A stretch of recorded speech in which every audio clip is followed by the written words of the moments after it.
આજે સુરત માટે સોનાનો સૂરજ ઉગ્યો છે। ખરા અર્થમાં સુરત આજે ખૂબસૂરત બન્યું એનો અહેસાસ થાય છે। સમગ્ર ભારતના મોટા શહેરોની અંદર સર્વેક્ષણ સર્વેમાં સુરત મહાનગરનો આજે પ્રથમ ક્રમ આવ્યો છે।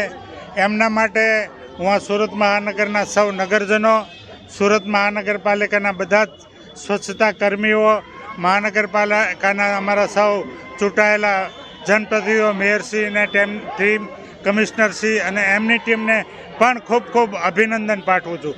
દેશના વડાપ્રધાન શ્રદ્ધેય નરેન્દ્રભાઈ મોદી સાહેબે વડાપ્રધાન બન્યા પછી સ્વચ્છતા મિશન લોન્ચ કરી અને સમગ્ર દેશવાસીઓને પોતાનું આંગણું, પોતાની ગલી, પોતાનો મોહલ્લો, પોતાનું ગામ, પોતાનું શહેર સ્વચ્છ રાખવા માટેનો આગ્રહ કર્યો હતો।